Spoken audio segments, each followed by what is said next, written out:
This story of a mortally ill father and his beloved daughter in an inn or tavern of the sort traditionally habituated by itinerant tradesmen, grizzled sailors on week-long benders, crossing guards in heavy mascara and fluorescent yellow vests, etc. This story, which culminates in the father's staggering dance of death, is the foundational narrative in Chilesian culture. All the ontological and epistemological preoccupations that constitute the Chilesian mentalite are encoded within this one folktale and its innumerable variants, which is why one assumes the author and his daughter have, on this particular night, ensconced themselves at the bar pulpa, itself a matryoshka nesting of successfully smaller and more sacred spaces, the bar room, the men's room, the stall.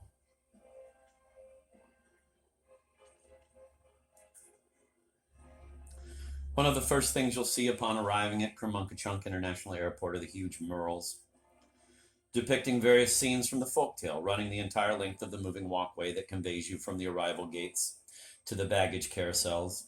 These monumental murals, unlike the Snellen chart, are read from right to left.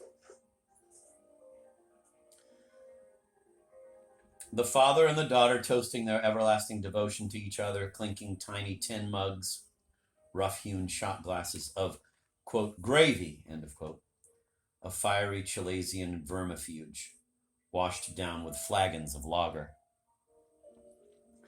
The daughter pensively blowing thick white smoke rings which settle around her father's neck like an Elizabethan ruff, as he regales her with an account of the marionette show he'd chanced upon that afternoon. Their final embrace and heartrending goodbye, the mere allusion to which can reduce the most hardened, remorseless CMF street assassins to sobbing hysterics. The father's drunken stagger from the men's room, his dance of death. This is the critical inflection point in the folktale when the father gazes into the mirror above the sink, provoking a strobe-like seizure of initiatory transfigurations. In sober moments, simply the palimpsest that is one's reflection, and emerges to perform his lurching danse macabre, his totentons, and or actually dying, depending on the variant. It's a raw, contorted, convulsive improvisation, and yet at the same time highly caramelized. The optometrist changes lenses in the phoropter. Optometrist. Try it now, patient. It's a raw, contorted, convulsive improvisation, and yet at the same time, highly ritualized. Oh, ritualized! Optometrist laughing. Ritualized, caramelized, same difference. Patient. It's a raw, contorted, convulsive improvisation, and yet at the same time, highly ritualized, hieratic, very Buto. Optometrist. Excellent. Patient. Don't let this robot suck your dick productions. Kermunkachunk's most prestigious film and television production company is responsible for innumerable movies and miniseries based on the folktale, both live action and animated.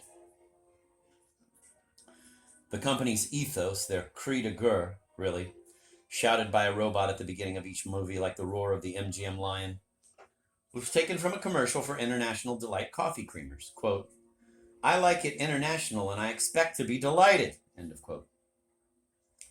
There are by now thousands of variants of, quote, Night of the Daughter's Father, end of quote.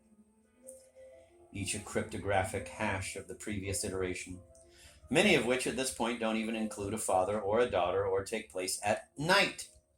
But the standard version, the folktale, takes place, quote, a long time ago, farther back than anyone can remember, end of quote.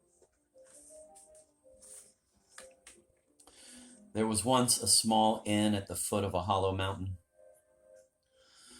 A hollow mountain that was said to be inhabited by a race of warlike elves, although these warlike elves have nothing to do with this story. One evening, as rain poured down from the skies and, driven by the wind, pelted the windows of the inn, in walked a stooped and jaundiced old watchmaker. gripping his coat's lapels and shaking the wetness onto the wooden plank floor. He hung the coat up on a peg on the wall and sat, exhausted, at a round, rough-hewn table. Several days before, he'd been to see the physician, an elderly man decades older than the old watchmaker himself. "You're very sick," the wizened sage had told him after a careful examination. "You have late-stage cirrhosis of the liver."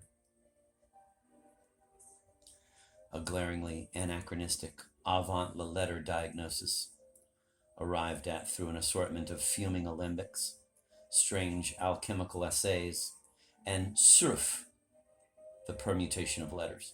"You're dying," he averred solemnly. "And another drink will kill you even sooner than that." Nevertheless, on this very evening, the old watchmaker signaled to the barmaid, wiggling 2 fingers, and she brought him 2 tiny tin mugs of, quote, "gravy," end of quote, which he knocked back in rapid succession.